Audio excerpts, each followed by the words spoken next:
Alhamdulillah malam ini kita akan membincang tentang tren yang sebenarnya sudah agak basi, kembali ke Al-Quran dan Sunnah. Wingi-wingi sempat rame, nah ini dirame meneh. Tapi poinnya tidak seperti yang dibicarakan orang. Sebenarnya kita adalah karena sebenarnya kita melanjutkan kuliahnya Afu yang terjeda, jaluk dijeda dek kentir setelah ngisi 3 kali di sini kita rada jedet karena sing di sini ra nyandak kono dadi bingung jedet malah kono. Nah, tapi jadi temanya tetap kembali ke Al-Quran, maksud saya begitu. Nanti Kang Jamal sing belum kenal tak kenal ke. Kang Jamal ini senior saya angkatan 97 lah. 97. Dan sampingnya itu seniornya lagi itu udah Mbah itu. Senior mana?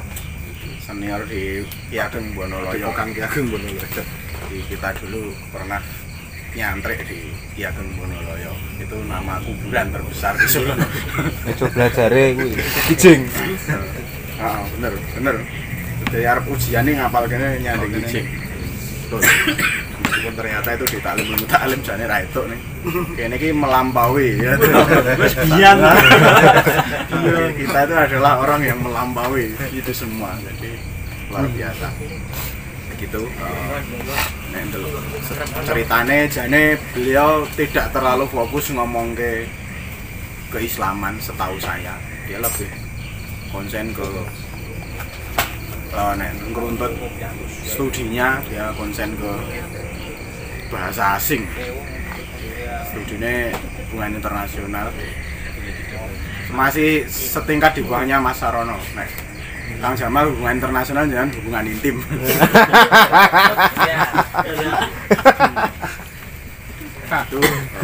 Terus ya sing wis tau tak critake kae, jadi neng asrama iki senengane golek turis-turis. Digawa ning asrama adalah turisnya Buddha gayeng kuwi. Tahu ngono ya. Turisnya Buddha. Lanang. Wis rasa pulang utuh-utuh kuwi wae nang. Dan yang akhirnya membawa beliau rodok ngomong ke keislaman adalah berangkat dari salah satunya dari turis itu juga, yang ternyata tidak hanya bahasa yang dia pelajari dengan obrolan turis, mungkin dialami karo Kang Latif juga. Wong-wong kono itu rodok orang gagas karo agama dan sempat menjadi dialektika neng gone Kang Jamal itu. Ya nek basa saiki sempat dadi ateis lah gitu. Riwayatnya begitu, kemudian syahadat kembali setelah gabung atau menyusuri jalan sesepuhnya masuk ke tarekat waktu itu. Ora tak sebutke soalnya kowe engko ruwet. Kowe tarekat ning Jombang. Wis tau ngiklanke produknya barang ning saiki ora. Tinggalin nonot. Nah, begitu intikal mazhab. Intikal mazhabnya ke CC. Di situ akhirnya malah memulai sinaune Islam rodok ndedel di situ, akhirnya gerakan-gerakan sosial. Jadi kalau nek Gus apa sing Islam progresif, Islam bergerak ya apa? Kayak apa? Lali aku. Ora. Gus kae lah. Kudu Agus ta. Itu sudah dilakukan Kang Jamal sebelum menjadi rumusan-rumusan sing diobrolke itu. Kang Jamal sudah ada di lapangan ke pelosok-pelosok, ke gon-gon sing ora ditambah menungso liyane lah gitu. Nanti duwe tukune apa ora tuku sene dicekeli mobil Ranger, difasilitasi Gusti Allah. Motor sing iso blasak-blasak tekan gunung-gunung lah seperti itu. Nah, nanti free aja wasis ngiringi piye monggo. Kene iki forum bebas, enek temane ning janjane ya ora kanggo. Yang penting gas. Nah, gitu. Engko Mas Amin nanti jadi pelengkap. Beliau Mas Amin, seniornya lagi. Jadi nek Mas Jamal kuwi senior, kuwi seniore meneh. Senior. Sak ndhuwure langit. Intakulanya Rofilah lah. Hurduknya hurduk. Dekor dekor. Gitu. Neng gua biasanya malah gur miso-miso nek kon ngomong. Tak sae free. Begitu yang mimpin Kang Wasis, pokoknya nek minggu pon Wasis, Jumat Kliwon Kang Atar ngono ae. Jadi aku gen orane kon. Ora mlebu YouTube aku wegah. Anan nih yang pengen. Anan ya sing nyekel kamera tetep. Karo gawe kopi. Pon maupun Jayengan. Atur nuwun, silahkan kanca-kanca gayeng wae. Terserah nanti Wasis sing mimpin arep di model piye monggo. Atur nuwun, silahkan Kang Wasis. Assalamualaikum warahmatullahi wabarakatuh. Waalaikumsalam. Baik, ada pertanyaan? Ada.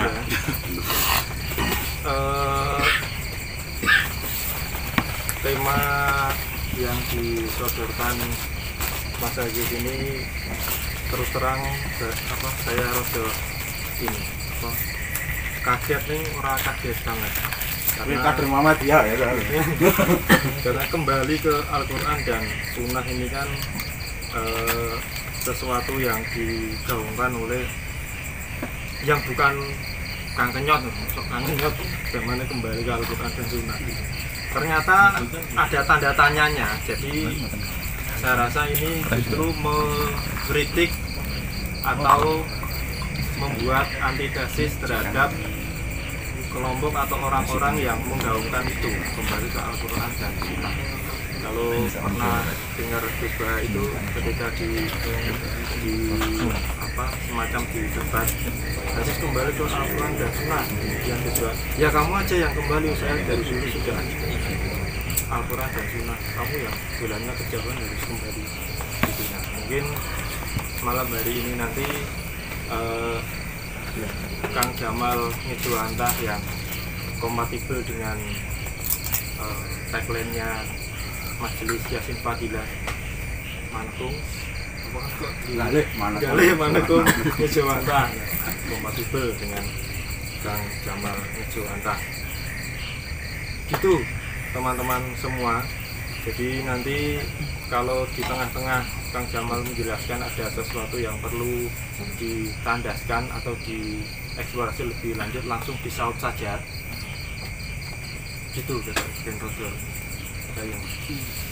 Itu saja mungkin Mas Jamal dan teman-teman, waktu atau dimulai dari pertanyaan pertama, apa itu arah atau tujuan kembali ke Al-Quran dan Sunnah itu, apakah misi terselubung dari kembali ke Al-Quran dan Sunnah secara benar-benar, atau justru antitesis terhadap pandangan atau gerakan yang menggaungkan kembali ke Al-Quran dan Sunnah itu. Nek bayang aja ada gerakan kembali ke Al-Quran dan Sunnah itu rada puritan gitu, terus ngafir atau musyrik gitu tuh. Nah, mungkin bisa dimulai dari situ. Monggo Kang Jamal. Bismillahirrahmanirrahim. Assalamualaikum warahmatullahi wabarakatuh. Bismillah, alhamdulillah, Allahumma sholli ala sayyidina Muhammad. Selamat sore.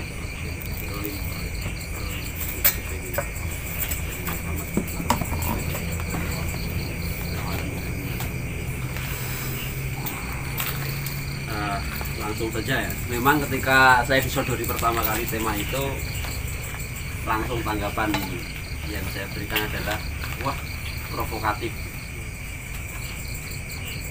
Karena memang itu isu yang kalau mau dilihat secara bahasa politik ya seksi, oke. Tapi ketika saya sendiri mencoba untuk memahami dalam konteks pemikiran terkait dengan istilah kembali ke Al-Quran dan Sunnah,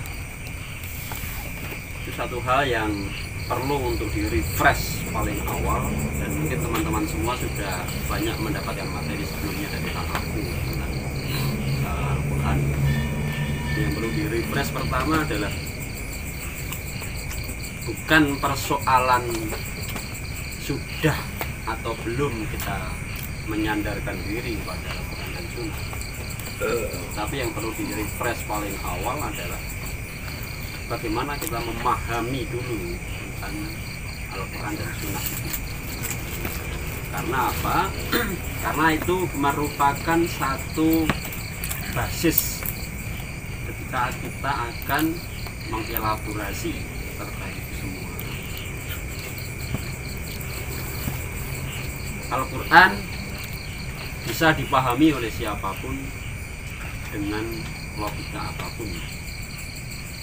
Karena ketika kita memposisikannya sebagai sebuah teks, kan orang bisa memperlakukan dengan segala nalarnya, Kosmo, dengan segala pengalamannya, dengan segala apanya lah, bisa untuk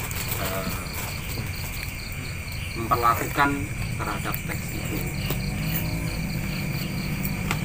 Nah, di sini yang saya garis bawahi di awal terkait dengan pemahaman, karena tidak bisa kita akan mengatakan Al-Quran adalah, nggak mungkin. Ketika kita bicara Al-Quran adalah, itu sebuah kesombongan yang luar biasa kalau menurut saya. Tapi yang bisa saya katakan adalah Al-Quran dalam pemahaman saya. Karena apa? Pemahaman yang saya miliki tentang ketika mendefinisikan Al-Quran itu selamanya tidak akan bisa menjangkau definisi asli dari Al-Quran dalam posisi yang menurunkan. Nah, sehingga di sini yang pertama akan saya garis bawahi adalah itu. Nah, ketika kita berinteraksi dengan ayat-ayat dalam Al-Quran, itu ada satu kalimat dari Gus Bahak, ya, memang ini cukup mengguncang dan cukup mencerahkan, tapi juga bisa mengantarkan kita untuk membuat perenungan yang menarik. Jadi istilahnya gini, ketika lafal Allah dalam Al-Quran itu dihilangkan semua, maka itu adalah norma sosial yang berlaku. Sebagai misal seperti ini, tidak akan ada bedanya apa yang ada di dalam Al-Quran ketika lafal Allah itu dihilangkan. Itulah hukum universal. Karena apa? Tidak perlu Al-Quran untuk mengatakan bahwa mencuri itu tidak baik. Kan tidak perlu Al-Quran. Tidak perlu Al-Quran untuk mengatakan bahwa memperkosa itu tidak baik. Tidak perlu Al-Quran untuk mengatakan apa yang masyarakat memahaminya sebagai sebuah tindakan kriminal, itu sebagai sebuah kriminalitas. Tidak perlu kitab suci lah istilahnya, itu bukan cuma Al-Quran. Nah, sehingga fungsi sentral dari Al-Quran itu sendiri adalah untuk menancapkan tentang keberadaan Allah. Itu kata kunci utama. Nah, dari guncangan itu kemudian saya sendiri mengalami sebuah kontemplasi baru pasca mendengar apa penjelasan dari Gus Bahak. Terus proses kontemplasi baru yang pada akhirnya pada bulan Ramadan kemarin tanggal 21 itu ada satu pengalaman empiris yang tak terduga, yang akhirnya bertemu dengan surat Al-Furqan. Kalau istilahnya santri itu kan baca Al-Quran sesuatu yang biasa. Ya, pada bulan Ramadan kemarin saya mengalami sesuatu yang tidak biasa dalam baca Al-Quran. Yaitu tiba-tiba saja tanpa ada niat untuk menghafal, tanpa ada niat untuk mendetaili ayat itu, begitu proses membaca Al-Quran di bulan Ramadan, selesai surat Al-Furqan, tiba-tiba ada ayat yang nyantol. Nyantol dalam artian terhafalkan tanpa proses menghafal. Yang ayat itu menegaskan satu pemahaman dalam diri saya perihal apa yang saya terima dari penjelasannya Gus Bahar, bahwa ayat 1 dan ayat 2 dari surat Al-Furqan itu Tabarakalladzi nazzala al-furqana 'ala 'abdihi liyakuna lil 'alamin nadhira, bahwa Al-Qur'an itu kan dihadirkan kepada hambanya untuk menjadi sebuah peringatan. Peringatan tentang apa? Nah, ayat keduanya menyebutkan peringatan tentang keesaan Allah. Nah, itu poin yang sangat luar biasa, yang kemudian akan mengantarkan pemahaman kita pada terus sunnah itu apa. Ketika sudah ada Al-Quran yang posisinya seperti itu, kemudian sunnah itu apa? Sunnah adalah perilaku yang dilahirkan dari yang dipilih oleh Allah untuk menyampaikan Al-Quran. Jadi ketika Al-Quran menjadi perilaku, representasinya ada pada sosok Rasulullah, yang kemudian dalam apa istilahnya bahasa kita sekarang kita kenal sebagai sunnah. Nah, dalam hal ini pemahaman menyeluruh atas itu semua, kalau menurut Imam Suhrawardi dalam kitabnya Awarif Ma'arif, pemahaman tahqiqul ma'rifah tentang hal itu hanya sampai pada era sahabat. Ketika kemudian era tabi'in dan generasi-generasi berikutnya, itu yang kemudian saya garis bawahi, nggak mungkin kita akan bisa mendefinisikan Al-Quran adalah. Tapi yang kita bisa definisikan adalah Al-Quran dalam pemahaman saya adalah, Al-Quran dalam pemahaman guru saya adalah, dan seterusnya dan seterusnya.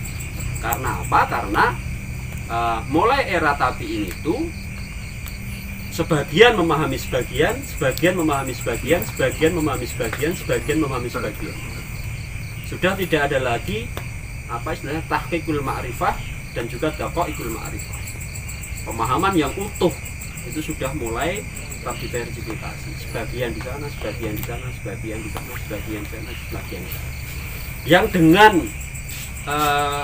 bagian-bagiannya masing-masing itu, Imam Suhrawardi memberikan satu kata kunci lagi, bahwa pada setiap generasi, pada setiap era itu akan ada generasi-generasi, bagian dari generasi itu yang memang akan mampu untuk menguak rahasia di balik huruf, atau rahasia di balik kata, atau rahasia di balik kalimat dari setiap detail ayat. Akan ada generasi yang ada pada setiap zaman, memiliki instalasi dalam dirinya untuk bisa memiliki pemahaman, yang akhirnya Al-Quran akan terus berjalan, punya relevansi dengan zaman. Karena memang ada posisi itu. Nah, disinilah yang kemudian dalam perkembangan terkini, seharusnya kan kalau ada pemahaman bahwa sudah tidak bisa dipahami secara komprehensif oleh 1-2 orang, itu sudah disimpulkan. Misalnya gini, Ibnu Abbas, generasi Abdullah bin Abbas itu ketika ditanya pada satu kondisi, dia akan menjawab, tanya saja pada Jabir, karena poin itu yang paham Jabir. Anas bin Malik ditanya tentang sesuatu, dia akan pada kondisi tertentu akan menjawab, tanya saja pada Maulana Hasan, karena apa yang kamu tanyakan kamu nggak paham. Itu bukan ruang yang bisa saya berinteraksi dengannya. Yang punya ruang interaksi pada konstelasi itu, pada konteks itu adalah Maulana Hasan. Abdullah bin Abbas mengatakan yang punya kemampuan untuk menginteraksikan pemahamannya dengan konteks itu adalah Jabir. Nah, sudah ada pengarahan-pengarahan seperti itu. Nah, dalam perkembangan semakin kesini, pemahaman-pemahaman ini kan semakin melembaga. Nah, pemahaman semakin melembaga akan terjadi kontestasi. Karena ketika pemahaman sudah melembaga, maka dia akan menjadi identitas. Nah, ketika menjadi identitas, maka kemudian terjadilah kontestasi. Karena bicara identitas, yang terlembagakan akan bicara eksistensi. Nah, ketika bicara eksistensi, maka akan terjadi proses saling menegasikan. Nah, kondisi saat ini, konteks kembali kepada Al-Quran dan Sunnah itu menjadi vokabuler yang tadi dikatakan oleh Mas Wasis sebagai puritanisme dan lain sebagainya. Nah, karena ruang itu saat ini dielaborasi oleh yang memiliki pemahaman itu. Sedangkan yang memiliki pemahaman dari sisi yang lain itu tidak menginteraksikan apapun terkait itu. Ya, yang akhirnya khasanah publik dikuasai oleh vokabuler itu. Ketika kita bertemu dengan kalimat kembali ke Al-Quran dan Sunnah, seolah-olah akan mengantarkan kita, mengajak kita pada puritanisme, padahal enggak sebenarnya. Ketika kita letakkan istilah itu, kita lepaskan dari identitas yang sudah melembaga dalam istilah itu, kita nggak perlu untuk ikut menjustifikasi bahwa ketika kita bicara kembali ke Al-Quran dan Sunnah sama dengan kita menjadi beragama secara sangat formalistik. Nah, kalau kita berinteraksi dengan teks itu, narasi kita terbawa ke arah sana, berarti memang nalar kita sudah terintervensi dengan sangat kuat dengan propaganda kalimat itu yang dipopulerkan, diusung secara terus-menerus oleh gerakan-gerakan puritan. Nah, kenapa kita kemudian ikut terhegemoni oleh itu? Bebaskan saja.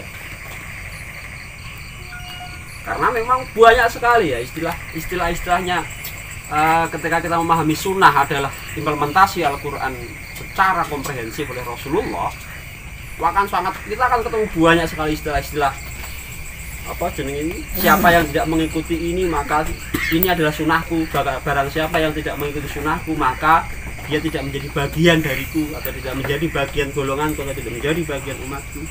Dan itu kemudian diproduksi secara tidak proporsional, seolah-olah terjadilah peristiwa saling menegasikan, saling meniadakan. Kalau nggak seperti ini nggak ini, kalau nggak seperti ini nggak ini.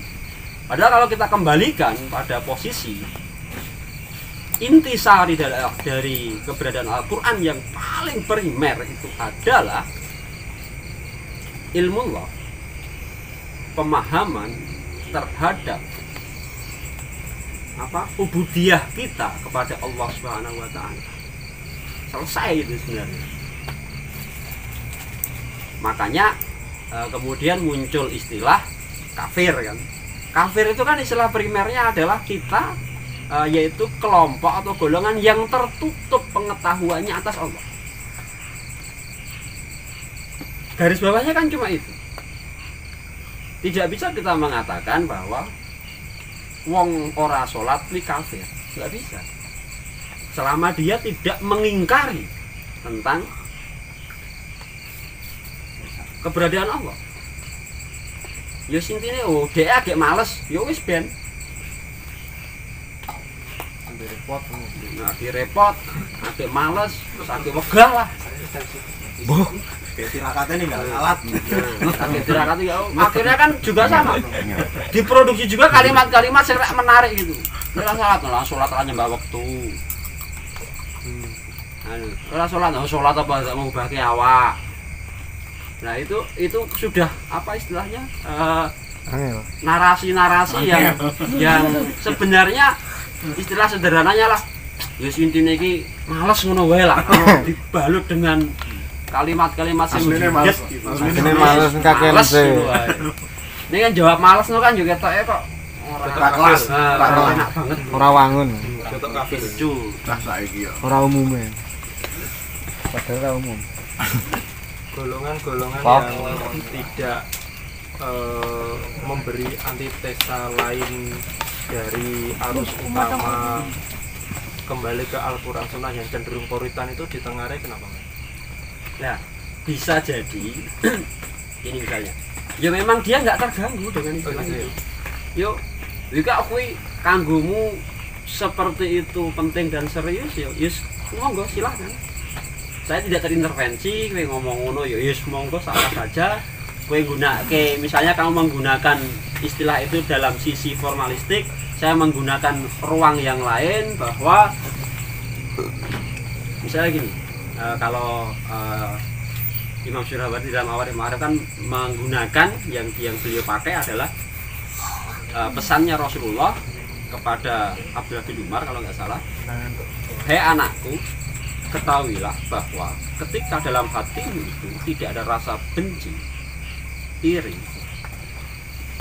pada, atau istilahnya dengki, benci, iri pada orang lain, maka itulah sunnahku. Sing ora ngono kuwi dudu golongan. Nah, inilah yang kemudian ruang ini juga dipakai Jadi identitas. ya, jadi identitas juga. Nah, makanya kemudian karena kontestasi identitas dari semua itu semakin menyeruak, yang kadang-kadang itu tidak menarik, direspon oleh yang pada mulanya itu acuh dengan gerakan-gerakan yang juga coba dimasifkan. Nah, ini bisa juga memunculkan pertanyaan, kamu melakukan gerakan antitesa seperti itu sebagai satu bentuk upaya untuk menyeimbangkan, atau memang kamu melakukan antitesa itu karena kamu semakin merasa tergerus oleh kampanye identitas yang ini, terus kamu merasakan eksistensimu semakin terancam, terus dia melakukan sebuah gerakan. Nah, ini podo mawute sini. Podo mawute. Akhirnya apa yang berinteraksi adalah kepentingan eksistensi dari identitas masing-masing. Ini sudah bukan lagi ruang teologis. Ini sudah bukan lagi ruang sebagaimana Al-Quran itu diperuntukkan dalam pemahaman saya. Dan seperti itu.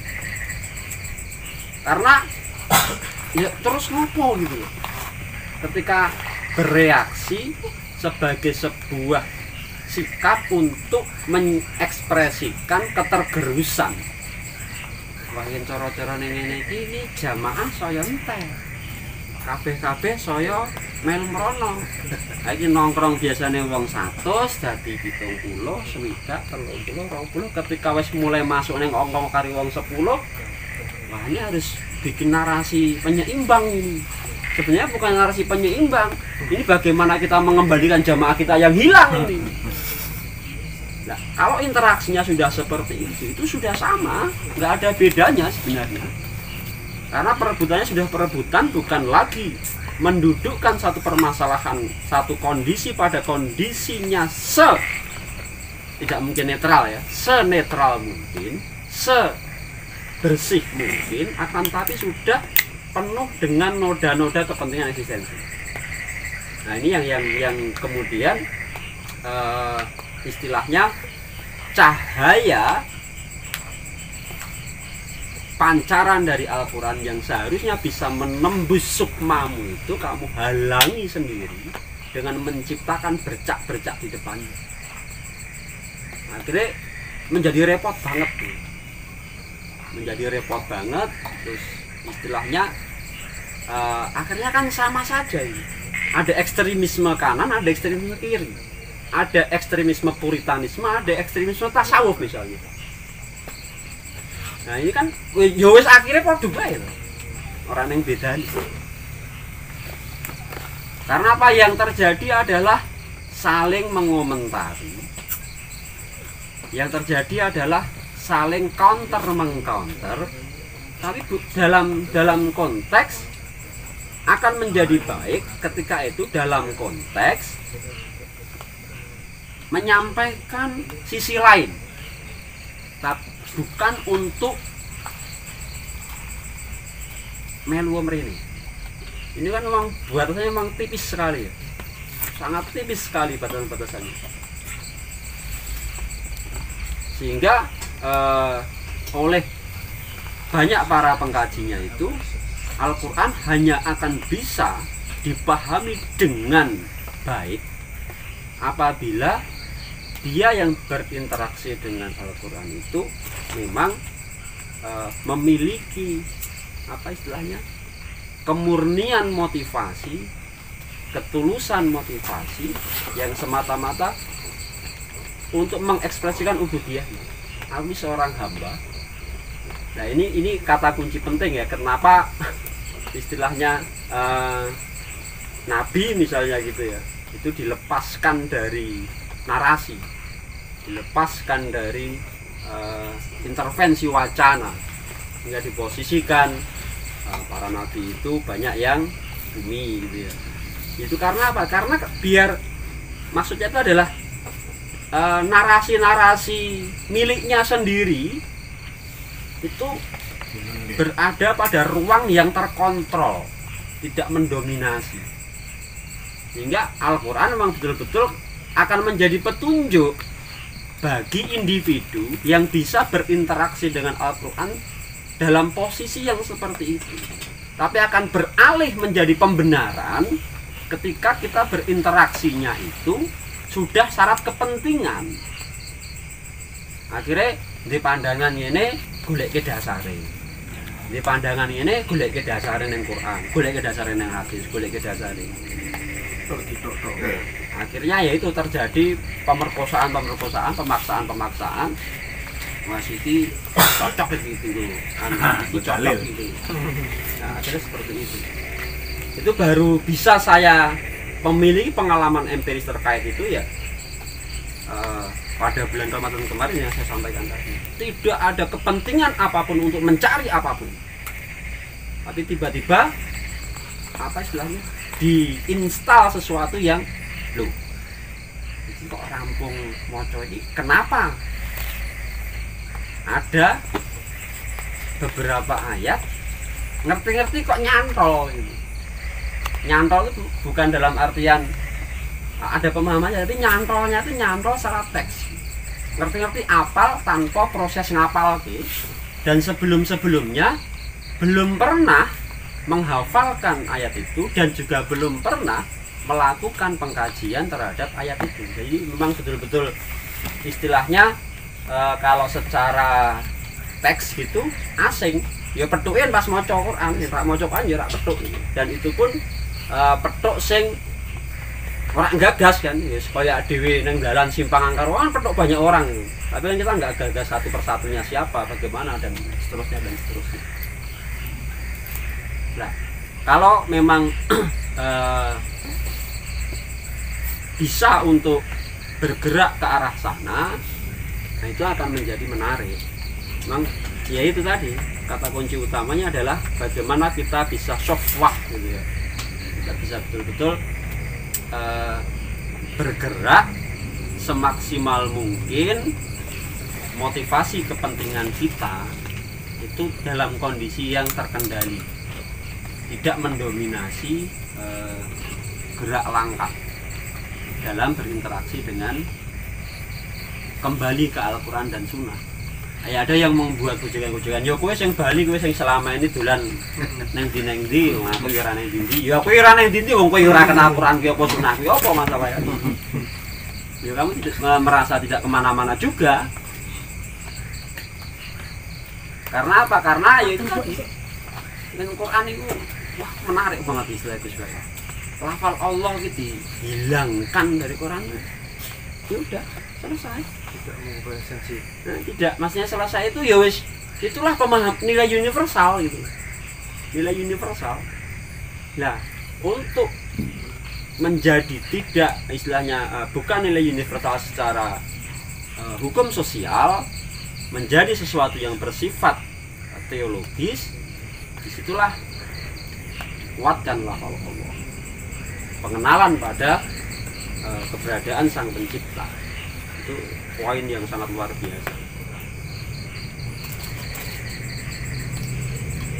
Nah, saya kira ini dulu untuk pancingan awal ya, untuk kita bisa ngobrol dengan apa istilahnya lebih enak, kita gali bersama cara lebih mendalam biar lebih kontekstual gitu. Monggo juga jadi. Oke, matur nuwun Mas Jamal. Ada dua pandangan yang mungkin nyambung dengan yang disampaikan Mas Jamal. Barangkali satu golongan, satu kelompok berkata bahwa Al-Quran itu manusia atau makhluk tidak bisa menjangkau Al-Quran karena manusia sangat terbatas, Al-Quran dari Allah sangat tidak terbatas, sehingga tidak mungkin keterbatasan menjangkau yang tidak terbatas. Kemudian ada golongan yang lain yang lawannya itu justru Al-Quran itu sangat dahsyat karena sangat dahsyat karena kompatibel disesuaikan dengan pemahaman manusia yang terbatas. Nah, bagaimana cara untuk mengkombinasikan dua pandangan itu? Itu kalau menggunakan istilahnya Sayyidina Ali sederhana sebenarnya. Kalaupun toh aku tidak mampu untuk menggapai pemahaman dalam Al-Quranlah yang akan mampu untuk menggapai itu. Beli ini, Mbak. Kulaan kuat malah Kulaan. Beli ini, Mbak. Jadi kalau Sayyidina Ali kan kalimatnya, kalau saja aku tidak mampu menggapai rahmat Allah, maka rahmat Allah yang akan maka rahmat Allah pasti mampu menggapai itu. Beli ini, Mbak. Nah, meminjam istilah itu, maka kita bisa mengkalimatkan dengan segala keterbatasan yang dimiliki manusia sangat mungkin untuk tidak bisa menggapai pemahaman atas Al-Quran secara menyeluruh. Tapi Al-Quran itulah yang akan mampu untuk menggapai manusia. Makanya oleh Imam Syuhrawardi diistilahkan pada setiap era itu akan ada generasi-generasi yang memang memiliki kemampuan untuk memahami satu huruf, satu kata, satu kalimat yang ada dalam Al-Quran sesuai konteks zamannya, dan orang inilah yang akan mengabarkan pada semesta. Itulah cara dari Al-Quran itu yang kemudian menjangkau manusia yang telah terjangkau oleh kandungan Al-Quran itu yang mengabarkan kepada manusia yang lain. Oke, berarti kalau ada dua golongan itu kita tidak di tengah tapi kita merangkum dua itu. Oh, nyimpul kisah loh. Untuk merumuskan itu kira-kira setiap zaman akan ada. Terus kira-kira siapa? Itu ada rumusannya enggak? Indikator. Itulah yang istilahnya gini. Kalau terkait dengan itu, Mbah Hasyim Asy'ari itu sudah memberikan satu pandangan yang sangat mendasar juga, bahwa untuk menilai keimanan seseorang, karena iman itu letaknya di dalam hati suatu yang tidak bisa kamu lihat, maka jangan kamu menjustifikasinya dengan, tapi lihatlah dari bagaimana perilaku dia. Nah, siapa yang terjangkau dan siapa ini adalah delok wae seberapa dia berperilaku dengan apa yang dia sampaikan tentang yang dia pahami terkait ayat-ayat Al-Quran atau terkait dengan sunnah Rasulullah. Melihatnya cuma di tingkat itu, bagaimana bentuk perilakunya. Melihatnya yang paling jelas, yang kena masalah dia aja jadi dengan bingung pora, kaufun alaihim, ruwet pora gitu ya. Ruwet, pertama seorang jebret, ruwet. Jadi kata-kata bijak itu ternyata hanya berlaku untuk dia ucapkan pada orang lain. Ketika dia yang ketabrak, hilang kabeh. Butuh kata bijak. Kulaan.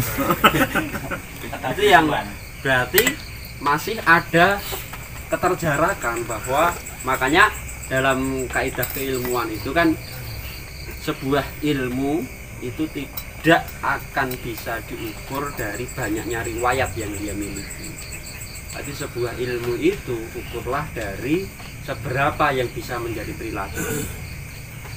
Kita perlu dibaleni nih, Bang.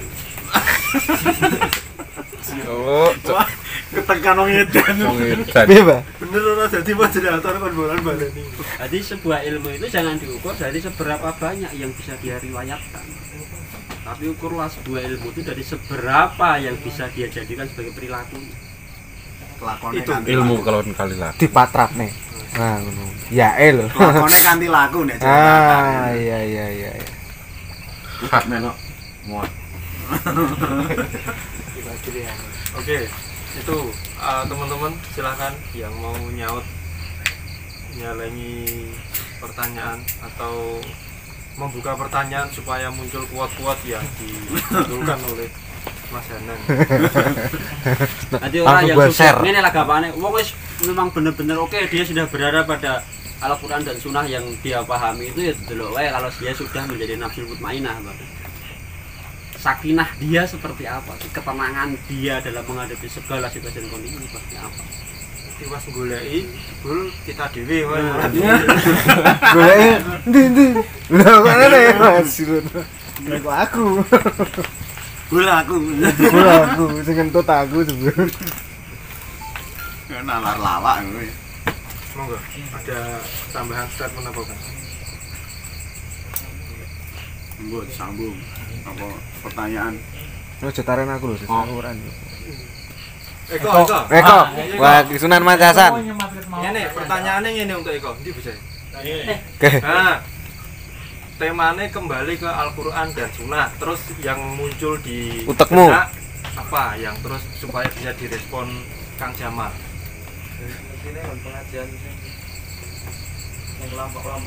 Ya. Kayak nang TPA-TPA ya. Berarti kamu juga sudah terhegemoni. Kayak lali tanda tanyane. Orang gatekne.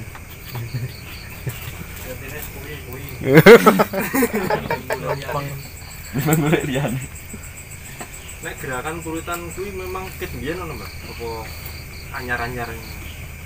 Ya istilahnya itu sebenarnya sudah apa ya, barang lama ya, barang lama Yang selalu hadir kembali. yang istilahnya dulu masih menjadi sesuatu gerakan yang terserat, belum terlembagakan, yang akhirnya mulai terlembagakan, identitasnya diperjelas,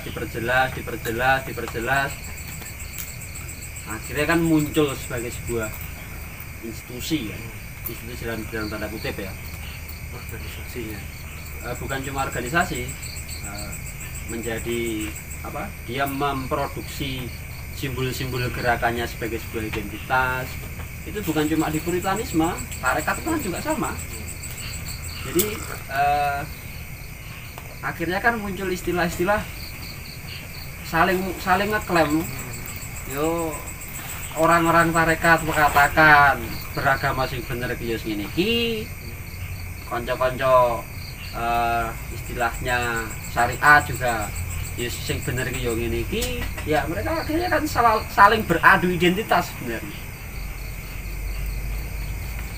Kira-kira itu hadirnya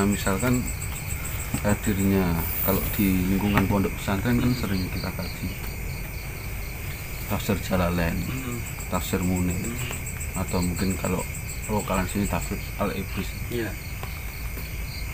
Enak enggak istilahnya anu kan, jadi kenapa tadi hubungannya tentang tema malam ini, hadirnya itu semua tafsir Jalalain, tafsir Munir, dan tafsir-tafsir yang lainnya itu karena memang enak. Jadi pandangan Al-Quran menurut pemahaman saya. Iya. Terus akhirnya si pengarang dari tafsir Jalalain juga memberikan pandangan tentang Al-Quran yang dituangkan dalam kitab tafsir Jalalain. Iya, emang seperti itu. Dan diakhiri dengan misalkan majelis tafsir Al-Quran Solo. Nyebut merek Takon kuwi. Majelis tafsir angka. Oh iya. Ojo untuk sama. Majelis tafsir angka. Iki kok disensor ya, Tit. YouTube loh ini loh. Oh iya. Majelis tafsir angka. Rius rata kok bener berarti. Monggo lanjut. Bon. Jadi kadang-kadang kita lupa ya, seolah-olah sing puritan atau ekstrim itu yang selama ini membahasakan diri, yang banyak diberi identitas sebagai Islam formal ini. Adalah kalau teman-teman melihat di ruang-ruang yang lain kan sama. Apa yang diproduksi oleh gerakan-gerakan tarekatan, gerakan-gerakan kultural itu kan sama, mereka memproduksi identitas juga. Ekstrim juga. Karena sebenarnya sudah mengalami proses institusionalisasi, ya, sudah sedang melembagakan dirinya. Jenenge melembagakan, maka akan membuat sekat-sekat identitas. Coba soalnya genderoake. Gendero. Sing luput kuda-kudane ya. Kuda-kudane melembaga, bukan ke inti. Kalau tidak ada institusionalisasi, orang anak benturan loh, Pak. Wong padha ngerti ujungnya. Oke, ngono kuwi mengekspresikan ubudiyah versimu. Aku mengekspresikan ubudiyahku. Kowe mengekspresikan ubudiyahmu. Mereka mengekspresikan ubudiyah mereka, selesai kan? Kenapa saling berbenturan? Ya karena itu tadi, semua sudah kemudian melembagakan dirinya, membuat identitasnya yang secara otomatis itu menciptakan filter-filter yang orang ngene iki dudu aku, yang orang ngene iki dudu akhirnya dibablasnya dudu golonganku, yang dudu golonganku didefinisikan sebagai pihak yang layak didakwai. Others. Dan itu berbahaya. Iya. Balik nih.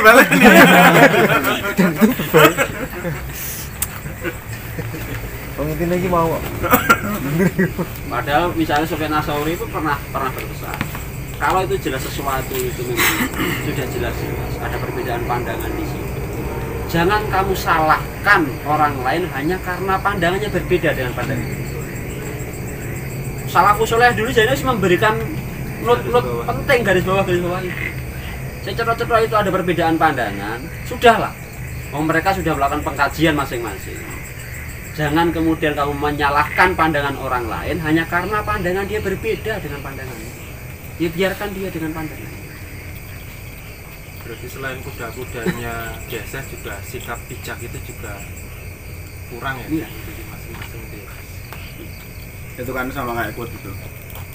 Pandangan saya benar, tapi mungkin salah. Iya. Ya. Pandanganmu salah. Pandanganmu salah, tapi mungkin saja benar. Jadi pemahaman kita tuh nggak bisa diposisikan sebagai kebenaran mutlak.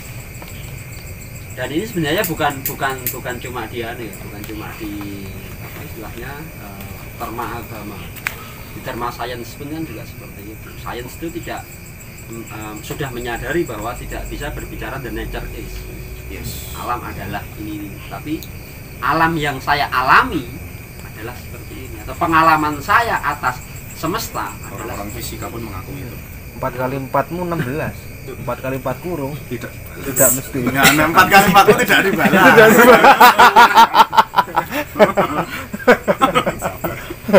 Aku sabar. Sabar kon. Ning atiku loro. Hatiku loro. Pak ada ciu. Bro, Kang Latif, ada sesuatu Katanya gelis. Kok geliah ngono gitu. Gelisah, Ding. Rasa salah trapopo. Berarti kesalahan ketika mencari pembenaran. iya, Sebuah kesalahan besar ketika mencari pembenaran. Tujuannya salah. tujuannya, proporsinya yang Budale salah. tidak sampai. Ngerasa mulai pembenaran terus Merasa benar. Oh. Makanya kan ini paling penak, gabut dewe aja. paling penak itu kan mencari ilmu itu praktek proses yang mbok paham. Itu kan ilmu bidurusah ya. Kita mencari ilmu melalui Learning by doing. melalui majelis. Apa yang kita terima dari sebuah majelis dilakoni. Nah, ketekunan kita dalam menjalani sedikit pemahaman yang kita miliki itu akan berpotensi untuk mempertemukan kita dengan pemahaman bilwirosa. Sing mbok pahami, sing mbok ngerteni kuwi praktek nosik. Sak gaduk-gaduke. Dan ketekunan itu kemudian akan mengantarkan biak. Jadi perjalanan itu ketemu jangan mencari cahaya. Melangkah itu dengan sekecil apapun cahaya yang dimiliki, kuwi nggonen pepadang. Nah, itulah pemahaman. Meh mulai plek duripke sik lampune, ra ketang mung sak kunang-kunang. Satu seterang kunang-kunang pun akan menjadi cahaya yang luar biasa. Berarti di tengah gelap gulita nggak ada cahaya yang lain.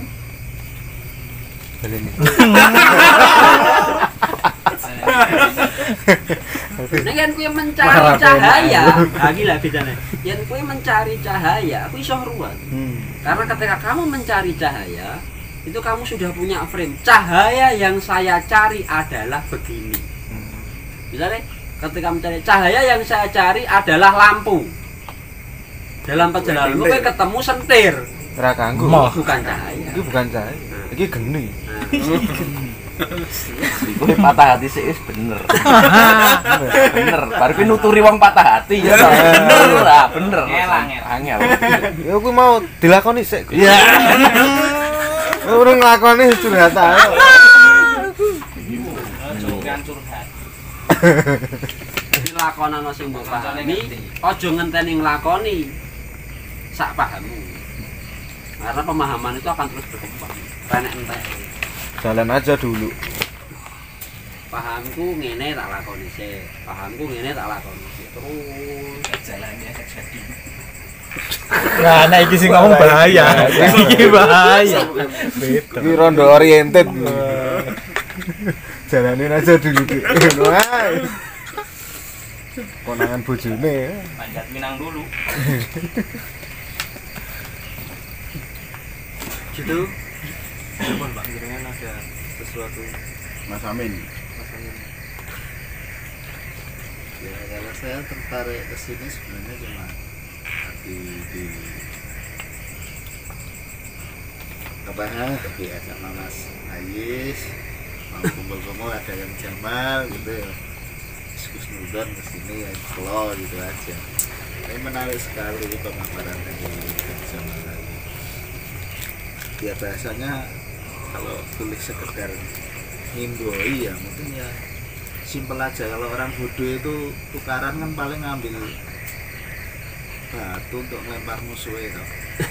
Nah kalau kiai itu kan tukaran ngambil ayat Al-Quran untuk melempar musuh.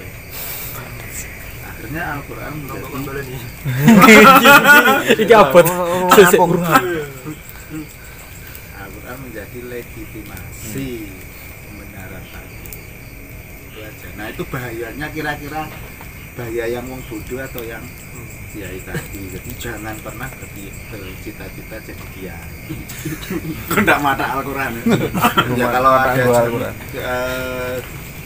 Jaminan jadi kiai itu masuk surga mungkin saya daftar pertama kali. Tapi kan enggak ada jaminan ya, saya enggak daftar. Tidak ada Frustasi. Asu kan nyampe. Sudah coba kali Pak bahaya. Ya coba aja kalau memang ada statement yang menggarisbawahi kiai itu ada jaminan masuk surga ya saya tak minta gitu. Enggak ada jaminannya. Sehingga tadi ketika dikatakan rahmat tadi sebenarnya kan rahmat itu selalu terpancar gitu loh. Seperti ya cahaya itu rahmat selalu terpancar. Kita sendiri yang menghalangi dengan ya orang kiai menghalangi rahmat dengan membuat Al-Quran sebagai alat lempar-lempar sana, klaim sana sini kok. Ya otomatis kan pengikutnya jadi gitu juga. Stroke separuh. Nah, itu loh ya. Wah, bahaya nih. Kan gitu. sing lucu meneh ngene misale. Kowe ak dhewe ya nekani majelis yang secara bahasa identitas itu berseberangan dengan kita. Kowe merasa aneh, itu wis ana masalah ning awakmu. Kowe nekani misale pengajian majelis A. Sing kuwi anyel. Kowe tekan ngono wis rasamu kan rak nyaman. Lah itu sudah ada ya wis ana keanehan dalam diri. terus sih. Berarti gue masih identitas. Jare kok setane akeh lho. Setane akeh. Kowe kan nek khotbah entuk interupsi kowe kuwi interupsi terus kok. Ora ngono. Raiso. Kowe kudu ngrungokke aku sik. Jadi itu tadi Mas, rahmat itu ada terus gitu, ada terus, terpancar terus. Hanya kita sendiri yang menghalangi cahaya itu sampai ke hati kita. Nah, Al-Quran itu cahaya gitu. Kenapa ada tadi kan Jamal bilang aku kok nyantol pas begini, ya karena cahaya itu nyantol ketika dia siap mendapat cahaya itu. Selama kita tidak siap, ya ndak akan kena gitu. Jadi itu salah siapa? Ya salah kita gitu. Cahaya itu ada terus. Dan Al-Quran itu kan kalau dengan dalami itu isinya itu kan cerita terus. Dan ceritanya itu bukan tentang ubudiyah syariat dan tentang amalia, tapi tentang penataan hati. Hampir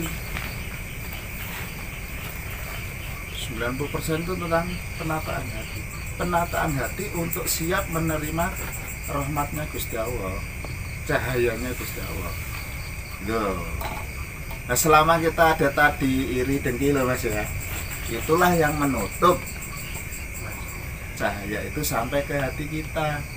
Nah, itulah yang membuat kita jauh dari rahmat Allah, dalam tanda petik jauh dari ajaran Nabi.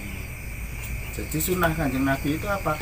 Pertama lego-legowo nerima Gusti Allah sih, pas putus harapan dan lain sebagainya, bagaimanapun keadaannya kita harus nerima Gusti Allah, ikhlas ridho apapun kondisinya.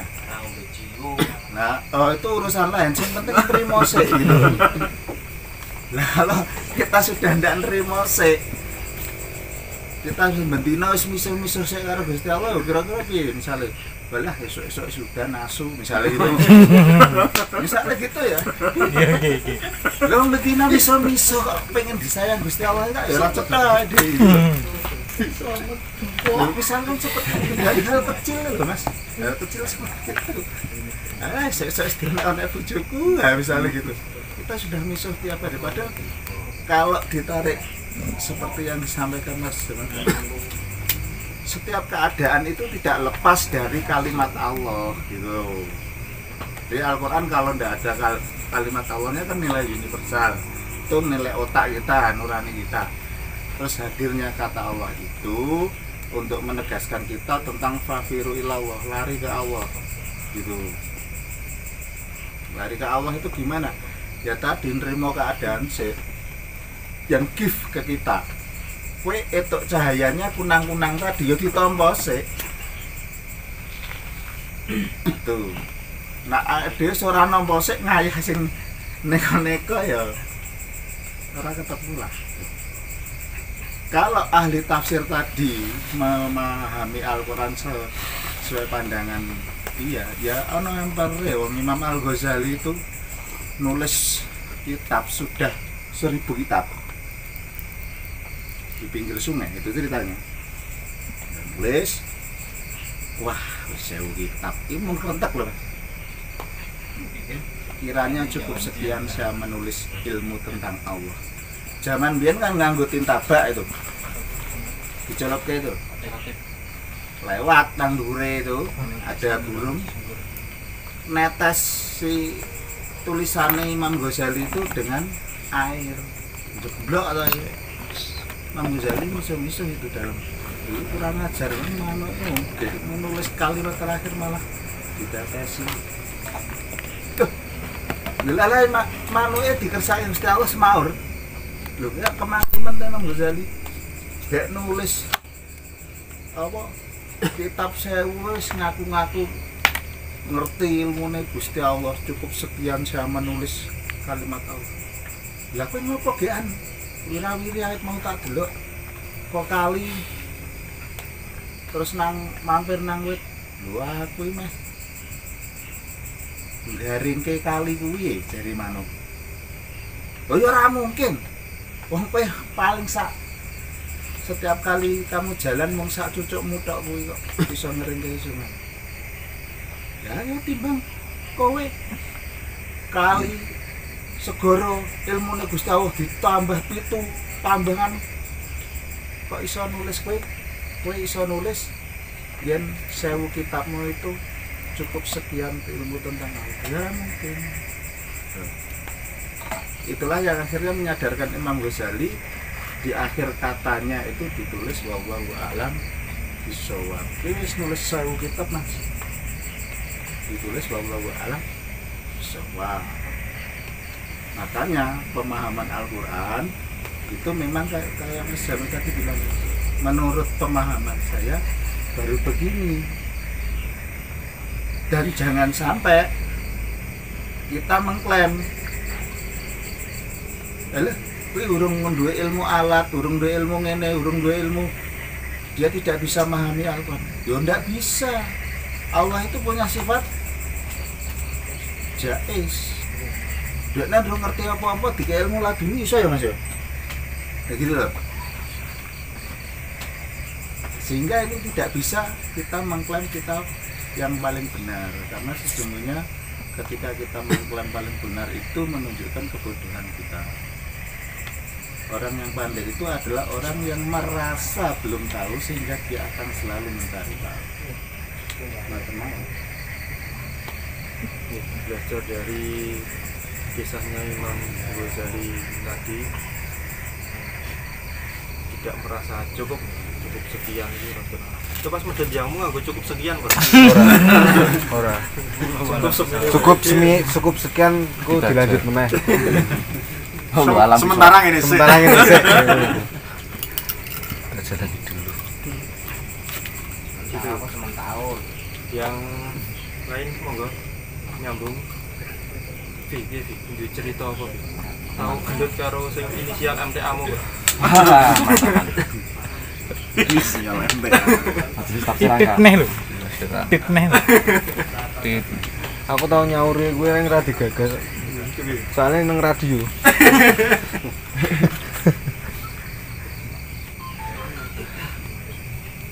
Kemudian yang saya jelas ya, misalnya ketemu orang punya pandangan yang jelas-jelas, ya memang ada yang ulama yang berpandangan seperti itu. Aku sudah diskusi. Ya setelah rumah tok ya sudah. Oh iya. Oh iya. G. Karena jelas ini sudah pandangan yang jelas-jelas berbeda. Oke Mas, nah, misalkan gini. Ketika kemudian dalam diri saya itu tidak ada rasa pandangan saya sedang dihakimi, kemudian saya melakukan perlawanan, tak tanggapi. Dengan makdek ngono, aku ono makdek ya sik, terus pilih meneng. Nah iki nanggapi Bakal nafsu. luput iki. Gimana? Kadang saya itu mikir waktu. Jadi misalkan hadirnya ilmu-ilmu ini tadi nyambung Pak di apa pesantren itu kadang diajarkan tentang ilmu masalah Al-Quran itu. Jadi enten-enten ya ora gampang wong nafsiri Al-Quran itu. Betul. Sehingga mungkin apa ini terus akhirnya menjadi, terus kan mungkin ada beberapa firqah di dalam Islam terjadi gontok-gontokan, enek sing takfiri, enek sing lain. Itu apakah diawali dengan adanya ulama sing mengatakan bahwa syaratnya nafsir Al-Quran itu gini, syaratnya harus hafal hadis sekian, harus orangnya harus sekian, gini-gini dan lain. Itu atau karena bentuk dari kehati-hatian ulama-ulama salafis soleh tadi agar tidak serta-merta orang itu nafsir Al-Quran kok gampang misalkan saya mencoba ada salah satu misalkan ulama sesepuh gitu ya. Saya tidak menafsir Al-Qur'an tapi saya mentadaburi Al-Qur'an. Akhirnya ketika enek beberapa sing ngomentari ketika majlisan pengajian di mana-mana, akhirnya enek sing kok itu seperti tafsir, bukan tafsir tapi saya mentadabur. Kira-kira gimana itu yang istilahnya Gus Mbah api yo yen apa jeneng iki pemahaman urung utuh nggon dhewe sih aja kesusu fatwa istilahnya. Jadi memang gini ya, kalau firqah itu memang Kanjeng Nabi dhewe iki wis nyuwun ning wis langsung dijawab juga oleh Allah sing siji kuwi ra tak kabulke Mas. Njaluk umatmu kuwi rukun tidak saling berselisih. Iki wis langsung dijawab karo pangeran doa itu sing dongamu sing ketelu ora iso. Kuwi wis jen tetep terjadi.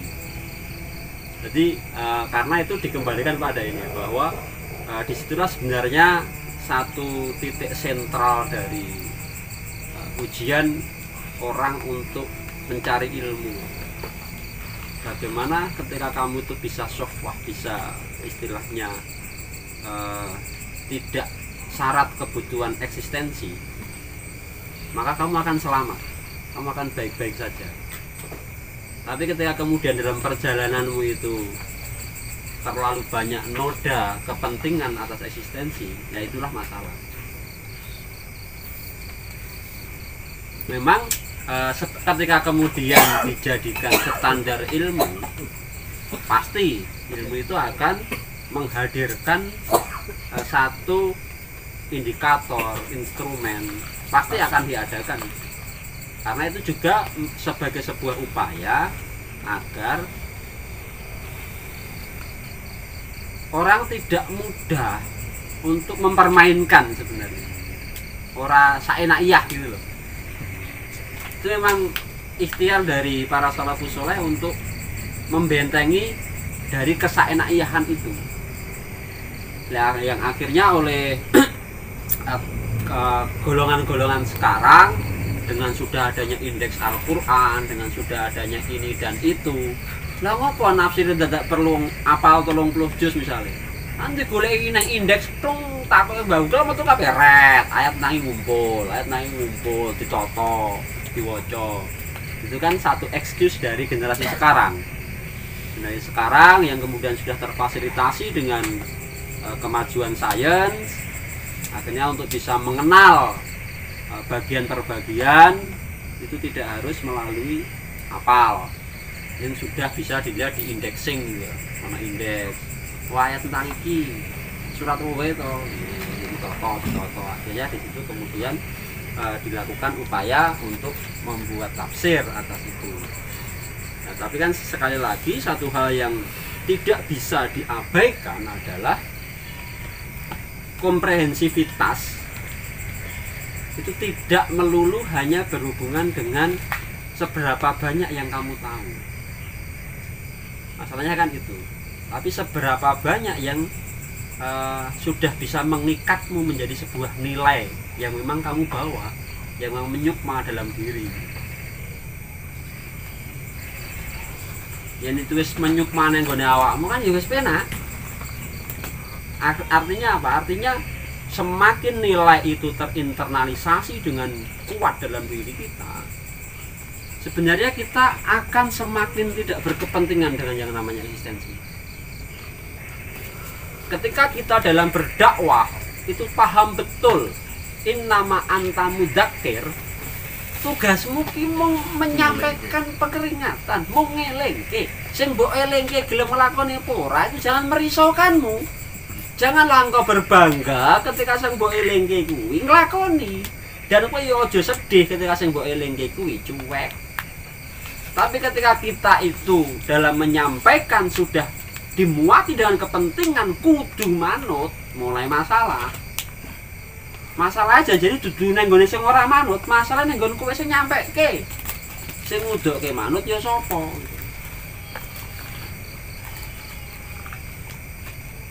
Makanya kalau misalnya kita ketemu dengan pandangan yang berbeda, dialektikanya adalah ya kowe ana pandangan ngono, iki aku tak ikut menyampaikan ada pandangan yang lain. Wis. Kemudian yang mendengarkan itu akan mengambil pandangan yang mana ya terserah pengalaman empiris masing-masing. Ketika kemudian kita jangan kemudian bersedih, wah badalah pandangannya kamu sing binggo ya pandanganku ora binggo. Mok. Nah itu sing mok sing ngomong ngono. Itu yang bermasalah. Makanya paling asik itu sebagai sebuah treatment dalam diri, hadirilah majelis yang kamu tidak suka sesering mungkin sampai kowe netral di majelis itu. Yo kegawa rono malah. Nah itu kegawa rono itu beda urusan meneh hati kowe iki ya wis masalah gonjal ganjil jan. Jadi yang ikhtiar yang saya lakukan ketika misalnya aku ketemu dengan pandangan yang itu mengusik diri saya, aku lebih suka untuk semakin sering mengikuti itu. Sing dadi masalah nek aku gabung rono dikira mata-mata. Lah, ketika kita punya pandangan seperti itu yang masalah diri kita. Enggak, bukan pandangan, memang disingkir-singkiri. Ya kan masuk. Melune lewat radio wae kan. Lah kon blok kon bali metu. Jamaah dari mana Mas?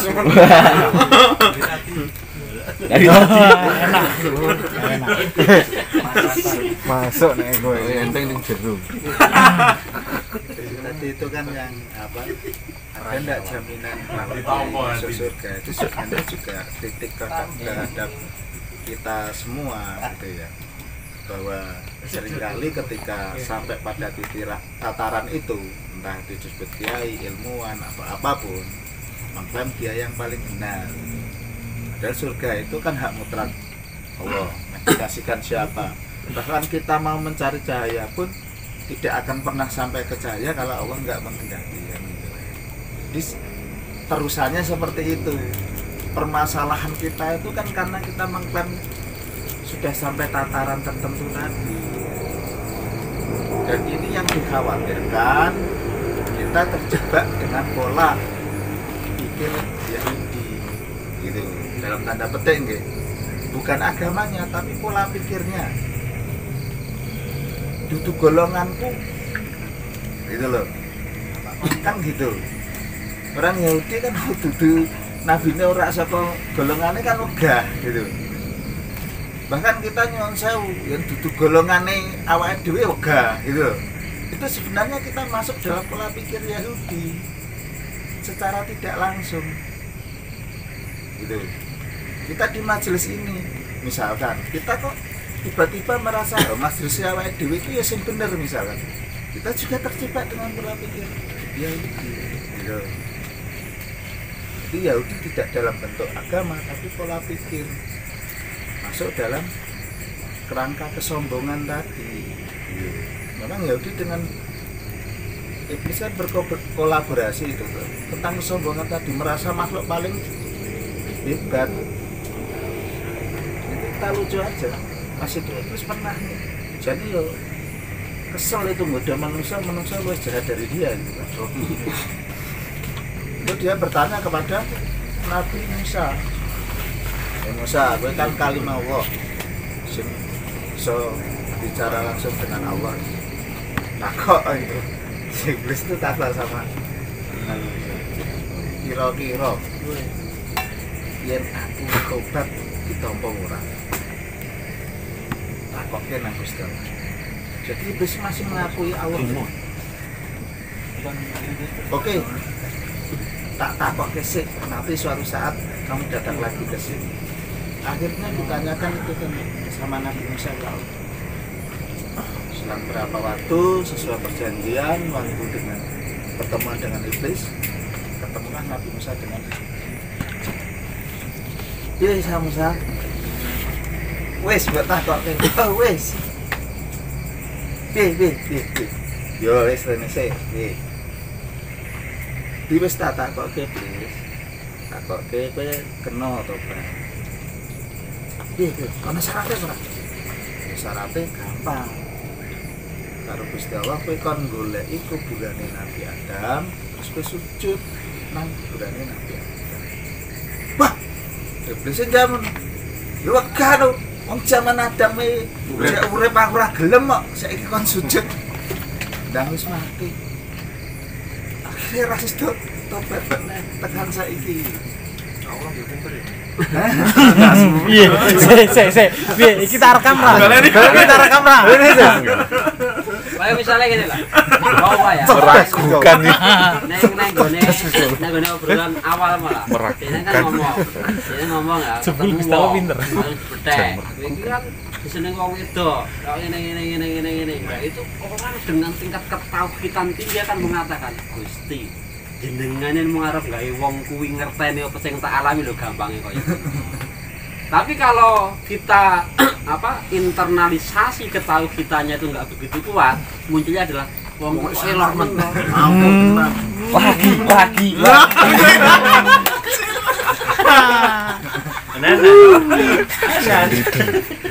Itu bodoh. Itu kalau Imam Ghazali dalam Al-Munqidh Minan Dhalal kan ya contoh kan pengen kangelan memahami keagungan Allah, pahamannya saka makhluk. Misalnya delok HP wae lah. Besok saya to Gusti. Makhluk sing jenengan ciptake wae iso gawe kaya ngene iki berarti. Iki makhluk sing jenengan ciptake. Lah napa meneh kok jenengan? Ya jelas gampang ra umum. Mbak Kramat. Internalisasi tauhid seperti itulah yang istilahnya akan menjadi indikator intrinsik dalam diri seseorang. Dan itu yang tahu dirinya. Tapi ketika diomongi wong ngono ki mau, munculmu apa? Dan munculmu kesadaran ayo Gusti jenengan ki mung gawe wong kuwi ngerti apa sing tak alami lho. Padahal dia enggak pernah ketemu dengan saya kok yo gampange koyo. Nah, yo Gusti Allah yo. Ngene karo aku. Kan mau ngene lho aku yo marah penak aku. Nah itu saya pernah ditanya tentang ini ya, pandangan jamaah terhadap gurunya sing masuk top ini dan begitu. Ini loh, itu orang soal waskita kalau orang waskita dia akan weruh sadurunge winara selama diweruhne karo Gusti Allah. Yen rak diweruhne, dekne ngadep lho ora ngerti. Jadi bukan soal dianya yang sangat, enggak, Allah yang sangat. Makanya jangan kemudian kita berpandangan terlalu berlebih pada orang yang dikenal dengan sangat baik, punya kemampuan itu, yang kemudian orang menjadi kita posisikan sebagai seorang individu yang ora kaling-kalingan godhong sak lembar sak lawase.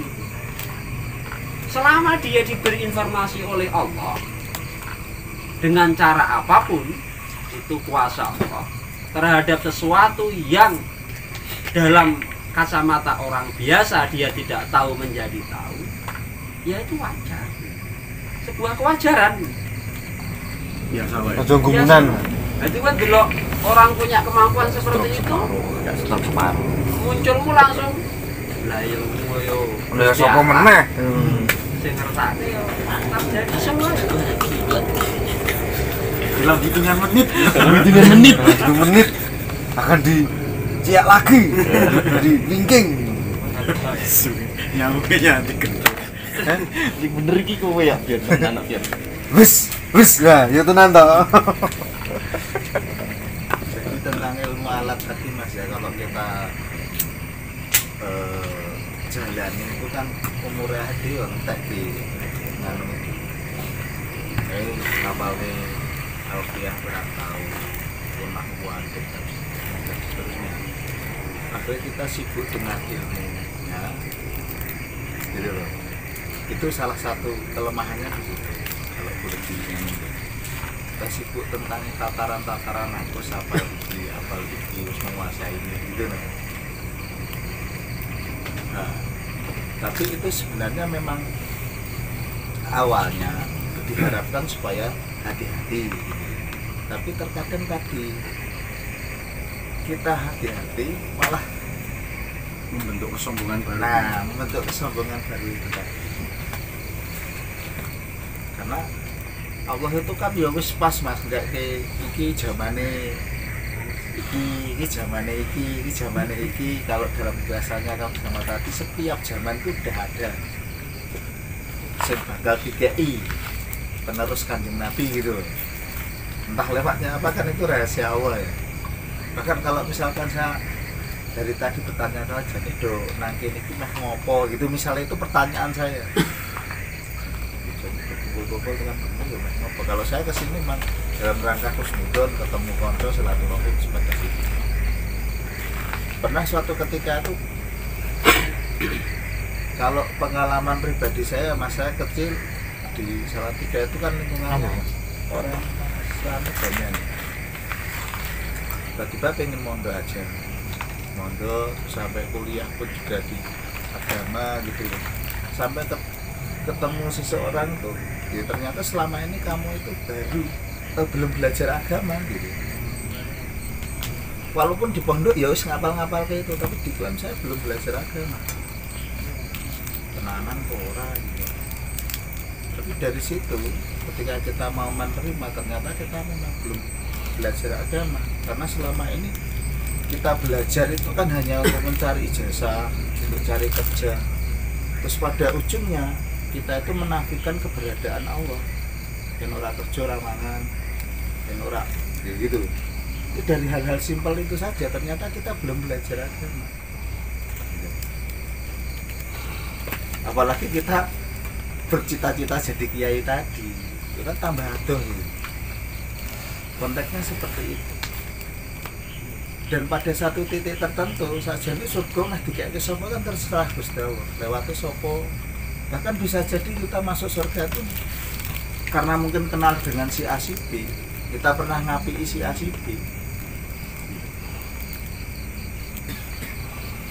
Bisa jadi seperti itu Mas, bukan karena ilmunya gitu. Kalau pola pikir kita seperti itu, yang penting kita apik sama siapa saja.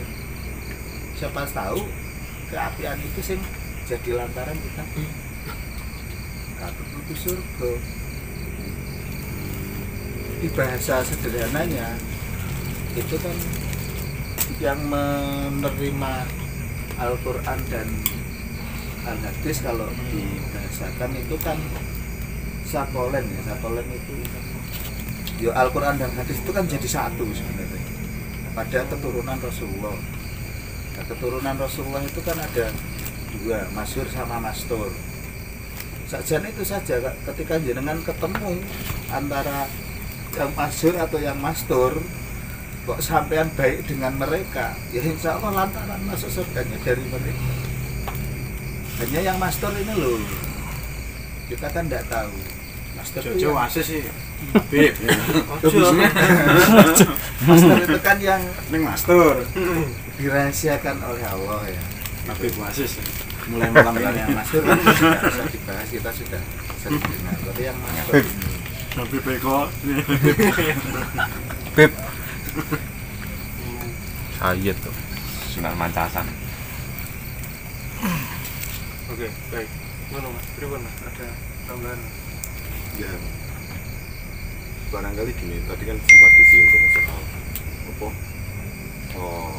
munculnya kelompok-kelompok yang kemudian jadi sebenarnya kalau muaranya kan sejauh pemahamanku ya, aslinya kan mungkin bagi teman-teman yang pernah mengkaji di Rosatul Firaq mesti ketemunya kelompok-kelompokku ini sakjane iki politis sama sekali ora teologis. Aku meyakini munculnya kelompok-kelompok zaman sahabat itu adalah kepentingan yang sangat politis, sama sekali ora ono urusannya kalau teologis. Yang kemudian yang terjadi adalah praktek-praktek seperti yang disampaikan Mas Amin tadi, jipui ayat-ayat dulu balang-balang itu sudah terjadi. Dan terkait ilmu alat juga, misalnya kan gini, kalau kita pernah mengkaji ilmu hadis gitu kan masyhur ya ungkapan bahwa yo pokoknya kabeh sahabat ki adil dalam artian bisa diambil kesaksiannya sehingga riwayatnya dianggap oke secara sanad dan lain-lain. Nah, kan kadang kita akan bingung ketika lah praktek iki yo paten-patennya ini terjadi pas zaman itu. Fitnah itu juga sudah terjadi di zaman itu. Nah, makanya sangat penting sebenarnya untuk apa ya, berhati-hati dengan itu tadi potensi-potensi ego yang muncul dari diri kita sendiri gitu. Yang pengalaman saya pribadi yang saya lakukan ketika datang di majelis atau forum yang apa potensi menimbulkan konflik batin, iki tenan ora, iki bener ora gitu. Yo wis sing wiridku yo omong Allahumma arinal haqqo warzuqna tibaa wa arinal batila warzuqna istinaba. Yang yang kono ki ana benere muga-muga ki benere sing sejati. Yang keliru ya Allah tulung durungono ben aku ora katut. Semacam itu. Karena potensi semacam itu sangat sering muncul. Di rumangsa benere dhewe. Nah, termasuk ngeten misalnya yang sering terjadi adalah istilah Imam Ali kalimatul haq yuridu bihal batil. Tembunge iki bener wong ayat to dalil iki bener. Tapi yang dimaksudke kuwi motivasine. Nah, sing gence. Yo perkara ngono ki aku dhewe sosok nglakoni to. Sesepele kan misale ketemu cewek galau dinasehati, ngomongan kan lamis kae lho. Padahal ayat ngene ya. Padahal wae. Kuwi ning Al-Qur'an enek. Kan ngono. Hal-hal Omongane ngaso. Bapak jago lesuk. Ngono-ngono kuwi kan kerep muncul. Makanya itu tadi sangat penting. Kalau pengalaman saya pribadi, terus carane piye? Ya cuman itu. Moga-moga selamat. Artinya doa itu agar pemahaman yang sampai di kita itu memang benar-benar kebenaran yang sejati. Jadi pegang pada kuat tadi ya. Barinal badila. Tadi sirkok kelas kakak kan. Uhud ya kan. Baleni. Itu ngene Muhammadiyah. Nah di sini sama kelas. Sudah bagus. Besok saya coba lagi. Ada revisi. Yang lain silakan. Pripun Kang Era? Ya enak aja. Tapi apa tuh? Ngomong modern. Jadi soal menyikapi, saya kan pernah baca ya novel klasik tentang judulnya Death of Muhammad atau Death Muhammad itu dari Muhammad itu. Saya terjemahkan kok isinya awalnya apa? Ternyata buring-buringnya menurutku gak jindil. Dia memandang di perangnya seperti apa? Memandang Nabi Muhammad berani berperang itu karena sudah punya masa. Jadi berani berperang kan perintahnya ketika tiba di Madinah ya, nah itu yang saya tanyakan. Dan aku orang gagas kuwi, cuman umpamane aku dipethuk wong di luar Islam ngomong no karo aku terus menjawab bagaimana? Menyikapinya dengan sikap meneng wae apa nek jawabnya kudu piye.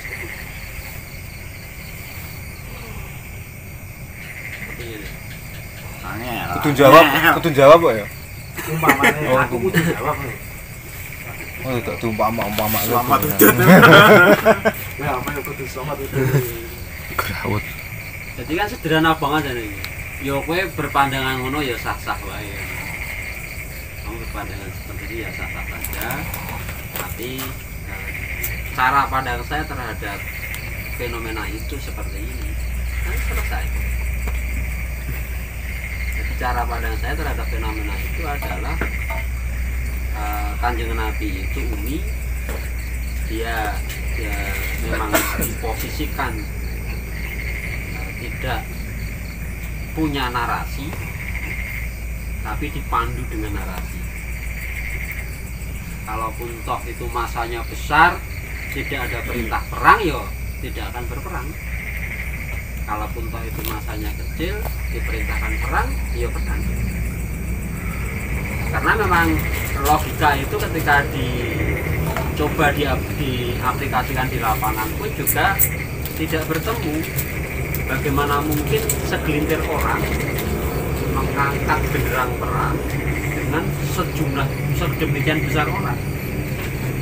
Karena proporsinya pada perang yang pertama itu kan juga tidak berimbang. Jumlah pasukannya kan juga tidak berimbang. Riyen istilahnya menggunakan logika normal kita no yo wis mending ngalah itu ramana iki kutuk marane sunduk iki kutuk marane terus sewu wong sak mono akeh dhewe wong samene tetep entek kan cuma gitu Sudi dan sebenarnya kalau di beberapa misalnya soal perang Badar tadi yang pertama di beberapa sirah sing ya cukup mendetail. Ikan sakjane kan apa? Karena niatnya ora perang, niatnya patroli. Patroli yo wis apes kok. Wis depan arep piye ngono. Sebenarnya nek arep jawab rontok anu ya kan tadi Nabi Muhammad perang karena sudah punya masa. Jawabnya yo ngopo ngono itu, Mas. Iya. Ya alirannya kan gitu deh. Sampai tak dadi kekuat ning resiko padu. Di masa Resiko jutaan. Apa sih pengajar kan punya pandangan yang universal ya. Soalnya aku di UMS itu ngalami pernah diusir ping pindho gara-gara kayak gitu. Beda pandangan. Jadi waktu itu hak kelinganku studi Islam telu sama ke Muhammadiyah. Jadi Sunan Klito, Pak Najmudin. Nasi kape mau gitu. Pokoknya Sunan. Awut satu lu. Manajem itu. Ya kita sedang ini ya apa? Mati rung. Udah apa? Gimana mati rung enggak sempet. Dia itu beliau itu ngomong bahwa iman itu duluan daripada ilmu. Dan waktu itu pikiranku aku mudeng ngono.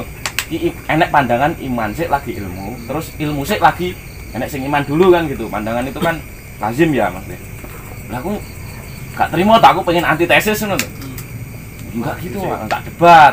Terus kono njaluk dalil tak dalil to. Wali alama ladina utul ilma anal hakum rabbik fayu'minu bih jelas. Diusir to Mas aku, Mas. Sing lero kowe. Yo mungkin Pembenaran.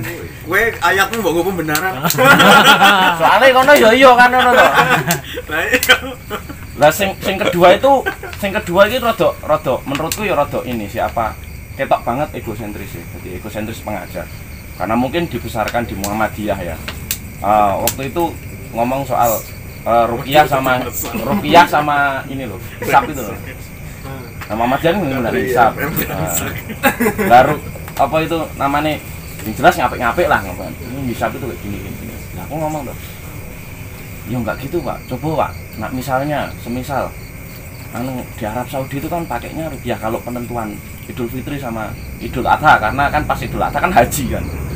Nah kalau Muhammadiyah guna nisab pas tanggalnya nggak sama dengan Idul Adha, masa Arab Arafah dewe Pak Muhammadiyah ndek Arab Saudi kono diusir meneh ya. Pintu waduh ngono. Itu ki salah buka meneh ya ngono.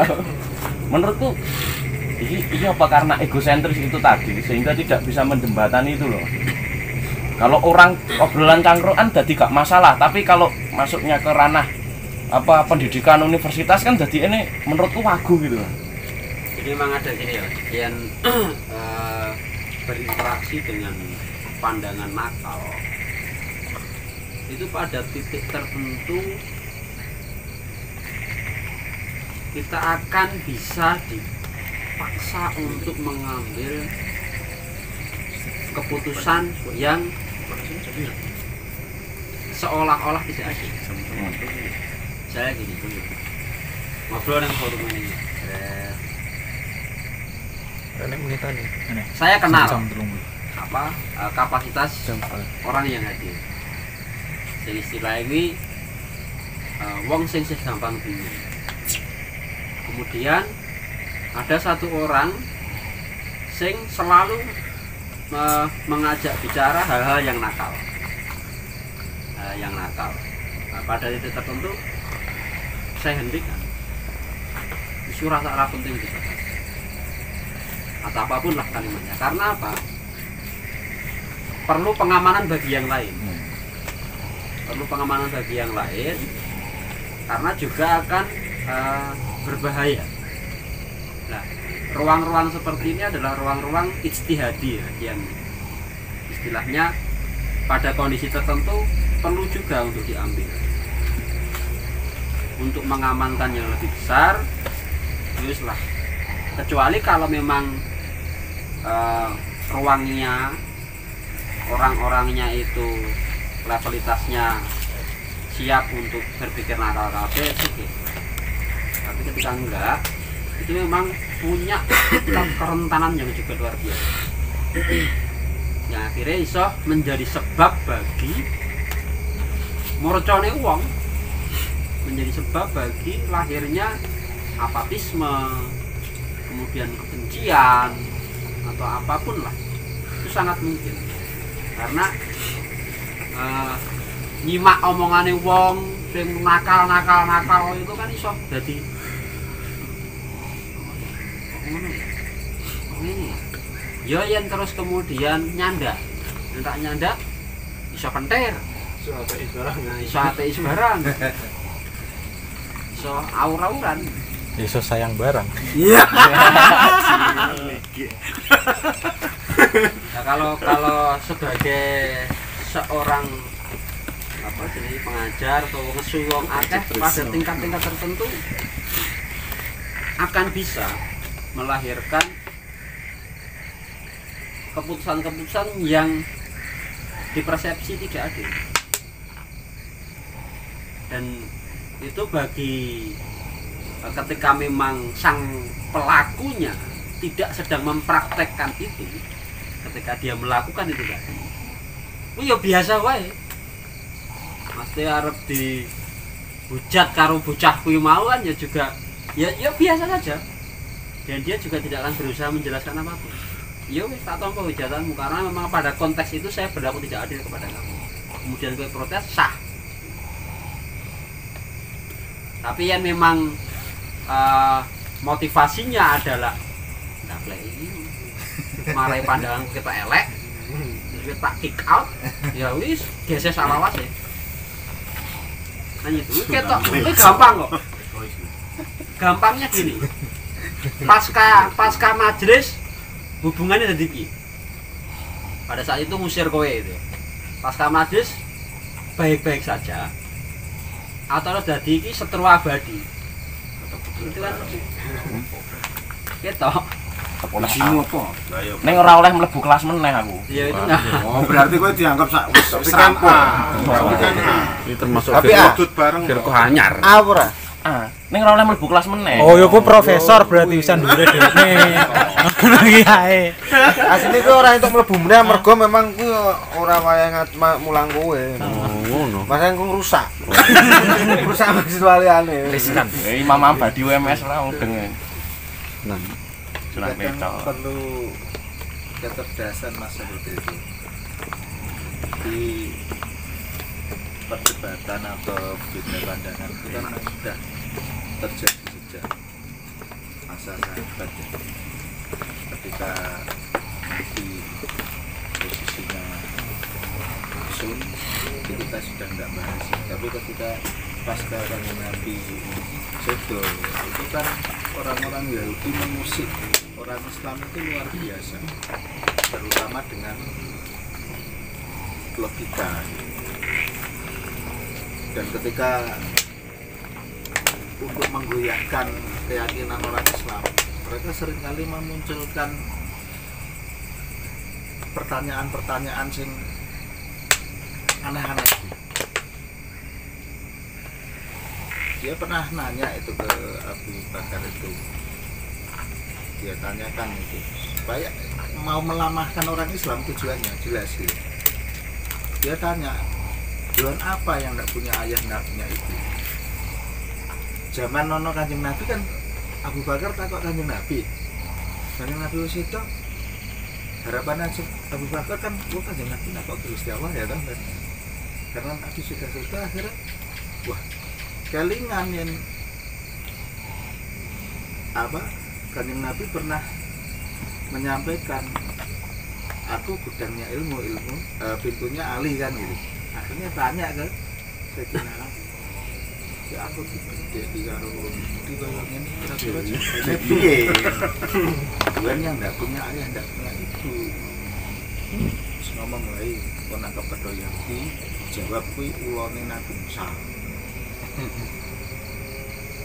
Terus ketemu karo wong Yahudi, ulone Nabi Musa.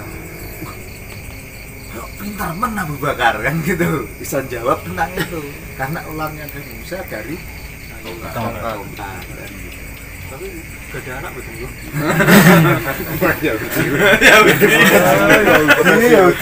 Rapi tadi. Jadi tidak cuma sampai di situ. Wah, Abu Bakar bisa jawab takok ke Umar dengan pertanyaan yang aneh-aneh lagi. Sesuatu yang besar dimakan oleh sesuatu yang kecil. Apa ayo? Umar itu tambah bingung. Bayi nang Sayyidina Ali wis kowe kok nyepakno ngene. Akhire jadi kok bengi kowe nang omahku. Lah ya, kowe iso jawab, iso. Tenan. Bengi nang omahe Umar. Jadi sak rombongan. Paling Umar ra iso terkenal. Tidak bisa jawab gitu maksudnya di kalangan sahabat gitu.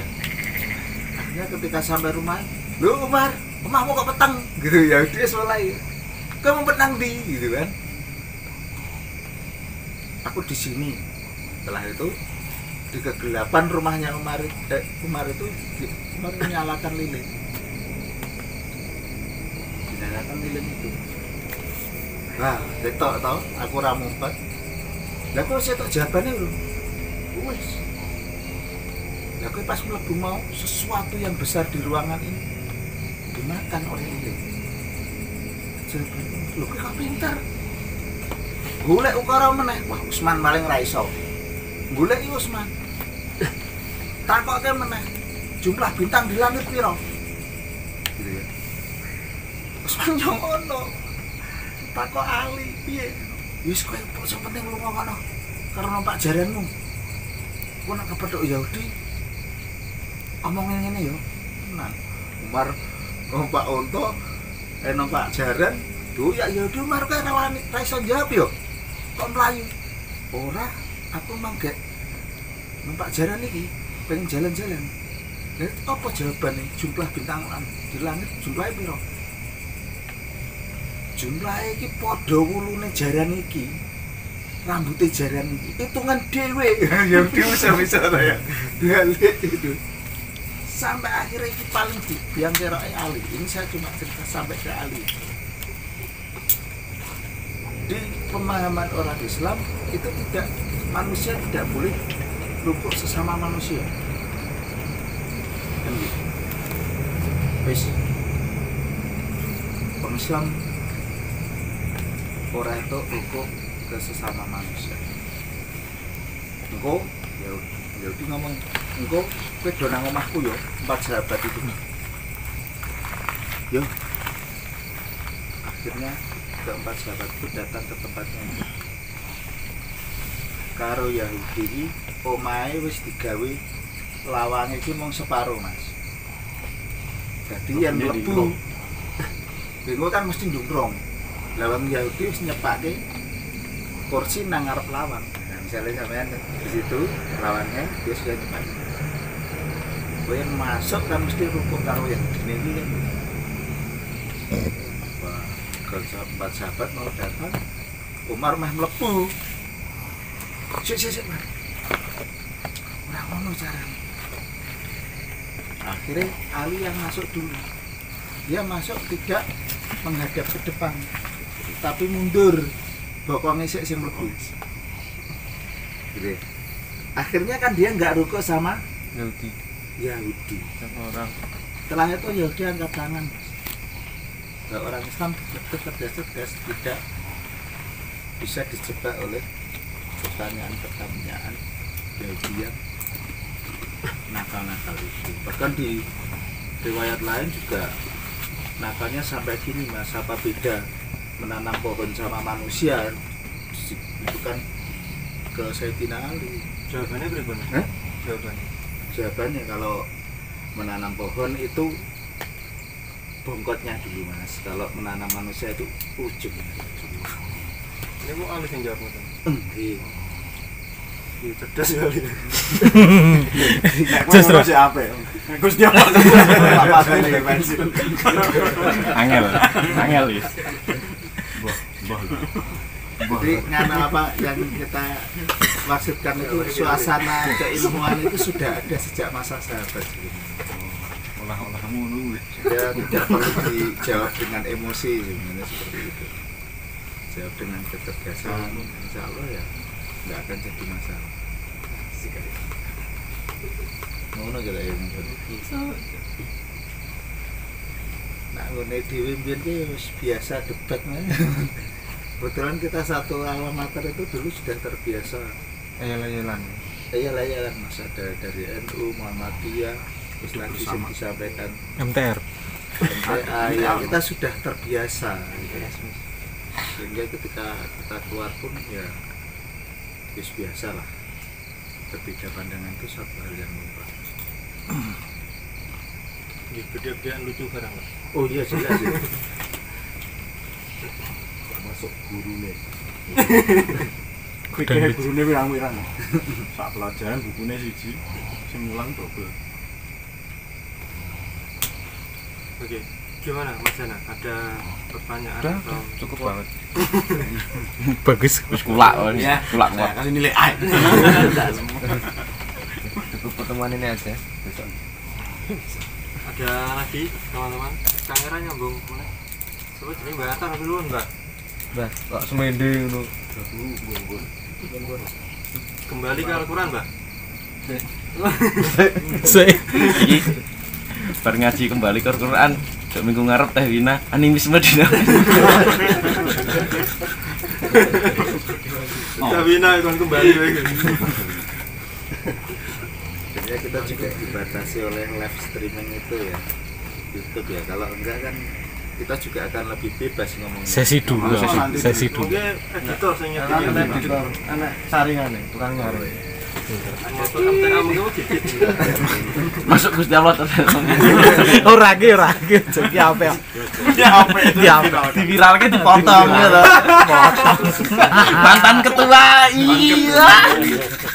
Bakar. Ketua cabang ya. Sungguh mencengangkan. Sungguh mencengangkan. Viral. Kader ini buat statement ini. Itu yang viral, Mas. Bebas, sing bebas berikut.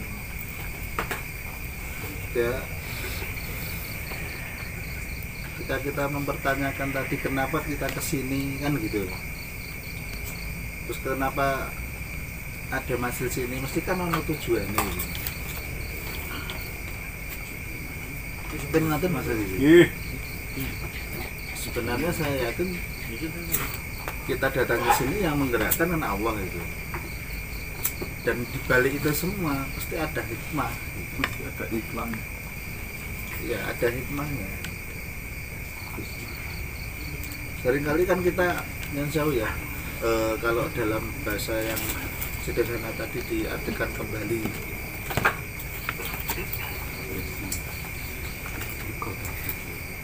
Di banyak tempat kita seringkali minta syafaat kan itu dalam. Nah, minta syafaat ya. Syafaat itu apa kan perlu definisi yang jelas dulu gitu. Jangan-jangan sama seperti tadi kita mengharap rahmat Allah itu bendina misu-misui Gusti Allah. Ya kan rak nyambung gitu. Sama seperti kita minta syafaat tapi kita tidak tahu syafaat itu seperti apa. Kurang lebih seperti itu, Mas. Kalau dari bahasan yang kita kupas ini tadi. Nah, ini bisa jadi nanti pemahaman syafaat itu juga akan berbeda dengan pemahaman umum. Dan kalau itu dibatasi itu seperti itu. Karena kalau ini nanti disampaikan bahasan syafaat itu seperti apa, sama seperti yang tadi, yang ada jaminan kiai masuk surga, tak daftar di CDW kan gitu. Wah, ya bisa dibutuh kiai-kiai kan gitu. Bahasanya seperti itu. Malah kiai kabeh wis iki. Kiai selamat ya. Oke. Mas Aziz sono apa? Nah, wis Oke. cukup sih. Secara formal itu cukup. Baik, closing statementnya gini Mas Jamal. Dari awal sampai sekarang ini, kemudian benang merah dari yang kita bicarakan itu, maka Al-Quran, kalau konteksnya kembali ke Al-Quran tadi, Al-Quran menurut pemahaman Mas Jamal itu adalah